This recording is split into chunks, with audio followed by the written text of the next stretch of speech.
Continuing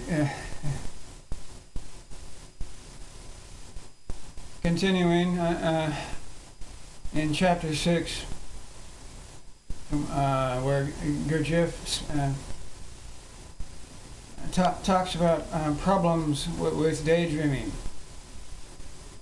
observation of the activity of imagination and daydreaming forms a very important part of self-study. This is from In Search of the Miraculous, chapter 6. The next object of self-observation must be habits in general. Every grown-up man consists wholly of habits, although he is often unaware of it and even denies having any habits at all. And this includes all of you listeners following this YouTube video with me as I speak. You too also, no matter who you are, what your station in life is, what your job title is, line of profession, activity, field of life of itself, you all suffer from habits of one kind or another, like all the rest of us do. We all do. And the observation and the study of habits is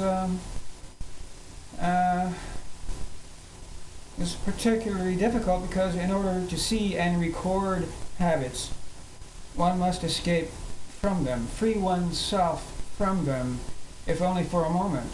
All three centers are filled with habits, and a man can never know himself until he has studied all of his habits. Again, we are speaking of each and every one of us. It can never be the case that there is anyone out there, you or me, that is without habits.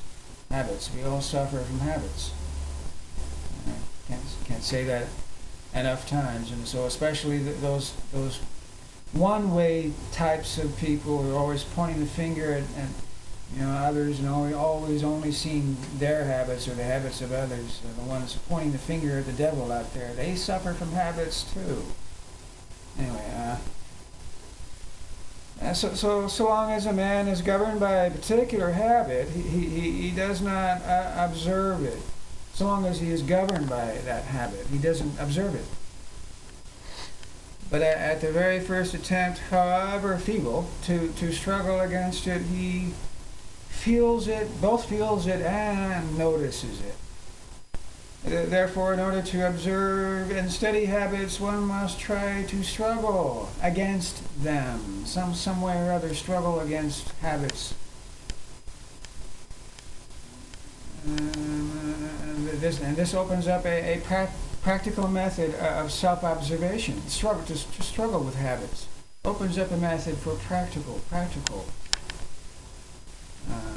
application of self-observation.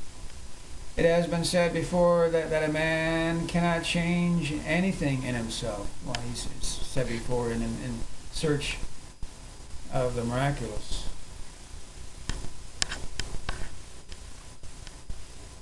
Gurdjieff said that before. That he can only observe and record. Well, this is true. This is true. But but it is also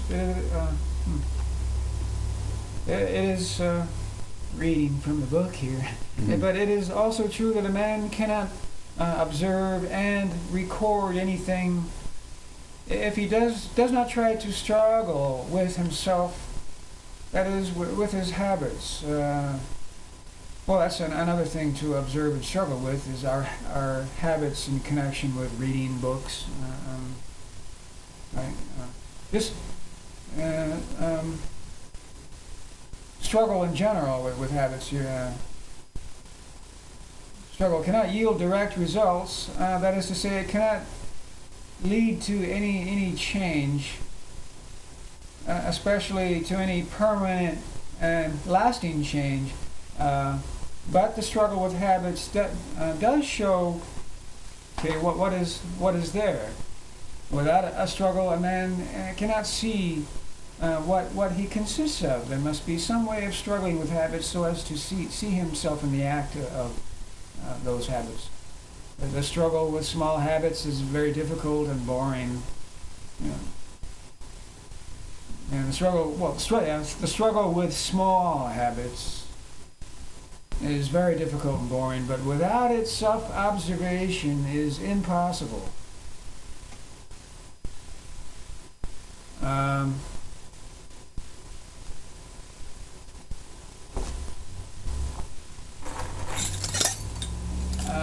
For example, I ought not to allow turn into a habit any fear whatsoever of my stepping out the front door of my own house.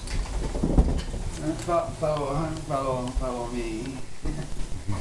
As we check the mail. Follow.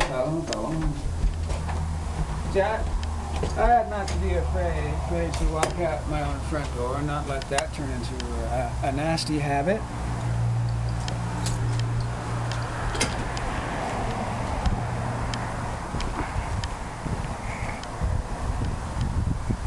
God, you should have let me know this was going to happen. Ouch! Ouch! Ouch! These surprises. Ouch! I ought not to be afraid because the police officer... You shouldn't pull these tricks on Larry either. Because the police officer happened to be standing while I'm talking to him from way over there from the door. He's standing right behind the telephone pole, and for some oddball reason, I don't... Anyway, I'm checking the mail now.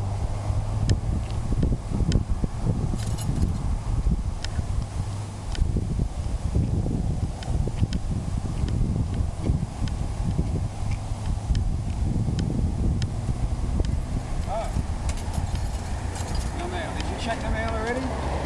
Yes. Well, so it was a good exercise anyway, because of confrontation with silly police officers who stand behind telephone poles and do not confront me and talk to me straight to my face directly about whatever, I have no idea what. This is an exercise in not letting that become a habit of fear for me to step out my own front door. I mean, the police, after all, are supposed to help us citizens, you know, and protect us from useless fear, right? As I walk harmlessly back inside and through the front door without fear of my home.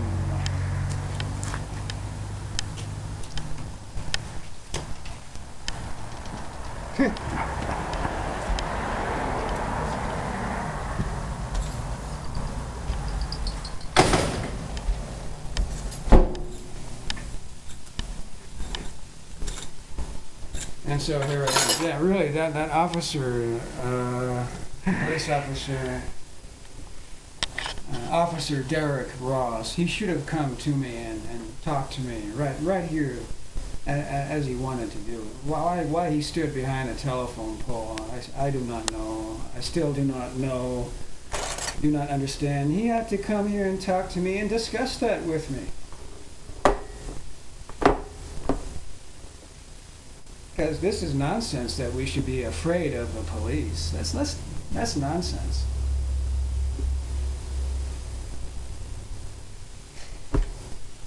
Okay.